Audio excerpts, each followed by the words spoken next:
Hello Boro fans, it's Joe from Boro Fan TV and this is the preview for the upcoming game on Saturday the 10th of December with a 3 PM kick-off as the Boro take on Luton Town in the Scarbet Championship at the Riverside Stadium.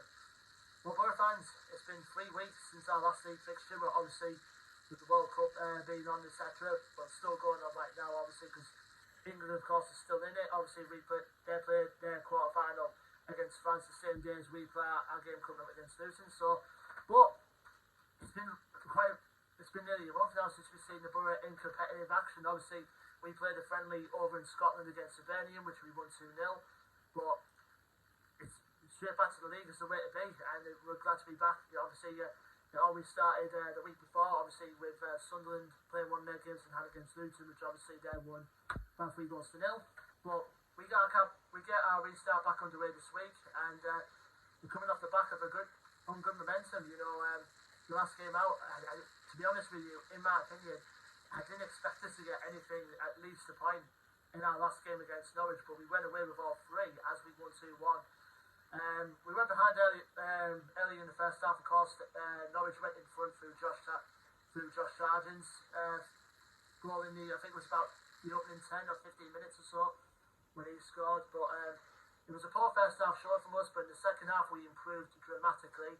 And we got a goal and equaliser, and what an equaliser it was from Riley McGree. Obviously, he's now just come off his exploits in the World Cup, which I'll get to in a bit. But if that's not up there for goal of the season, Boro fans, I don't know what it is. What a strike it was as well from Riley McGree. But we got a winner late on as well, near enough towards stoppage time.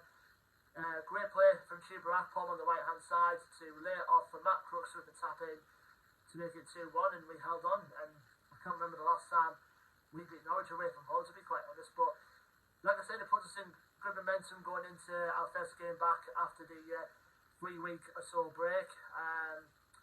In 15th place, going into this next round of fixtures, obviously a win tomorrow will take us as far as 11th or 10th, depending on goal difference, etc., between the opposition we play on Saturday and of course Sunderland, who are above them. So we're going into this fixture obviously with good momentum. Like I said, Michael Carrick has definitely got given the good mood going around the training ground as we speak.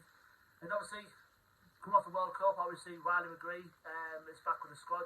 Surprisingly, I thought they would have rested Riley McGree since he came back from his exploits with Australia in the World Cup, but no, he's started back to training straight away, and hopefully, fingers crossed, we could see him start from all his exploits, obviously keeping playing against the likes of Messi, etc. in the World Cup. There's also a bit of good news on the injury front. In that pre-season friendly against Hibernian, we did see Duncan Watmore come back into the fold after spending nearly a month out with a concussion, so it's good to see Duncan back. And apart from that, we've got a good, our squad's in a good bill of health, I think, for the time being at the minute. Then we'll go to our opponents, Luton Town, who are currently around the mid-table mark in the Championship after, I think they got into the playoffs, last season, I think they did record, but they just missed out in the semi-final. Yeah, they did. But going into this game, obviously they're 3 points above, but in the table at the moment in 11th place, like 3 points above in a couple of places. Although, like I said, we could leapfrog above them if we win, and obviously we have a better goal difference than Sunderland, then we can go up to 10th. Luton's record at the moment in the Championship is played 21, won 7, drawn 9 and lost 5. Their last game out was a 1-1 draw at home against Rotherham, and it's had a bit of a managerial turnaround during the break, have Luton. Obviously, Nathan Jones departing for Southampton earlier on last month, and they've only just recently brought in a new manager as well, have Luton, in Rob Edwards.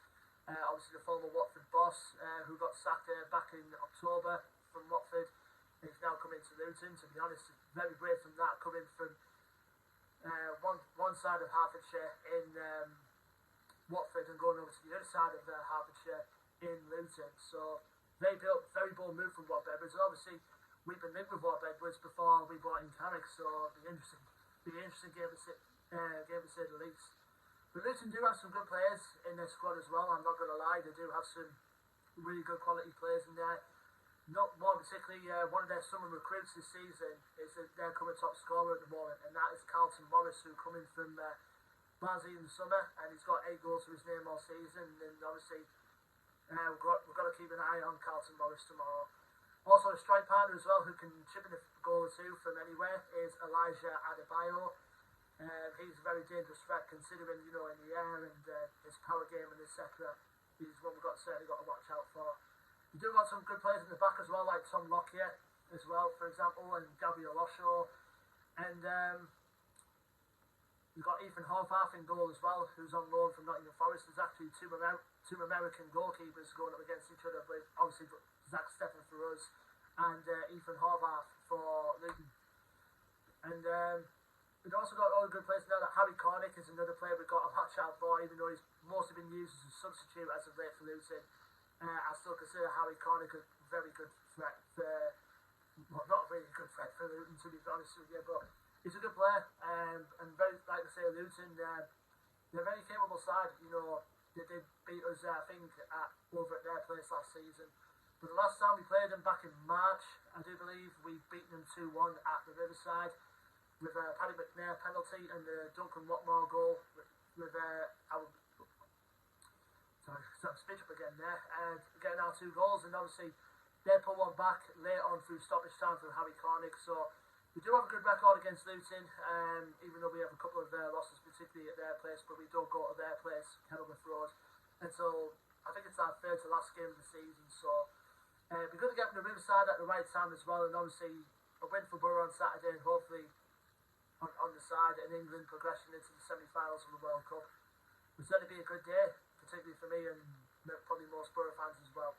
But give me your thoughts and predictions for this game coming up in the comment section below, Boro fans. Don't forget to like, share and subscribe as always. Our social media links will be in the description below, and until then, I've been Joe from Boro Fan TV, and I will see you on the next match preview video, which will be for the game on Saturday the 17th of December, as Boro head back out on the road as we head to Turf Moor to face Burnley. Until then, Boro fans, take care, stay safe, and let's get our season back up and running again. Obviously, considering we're coming back from the World Cup. Anyway, up the Boro.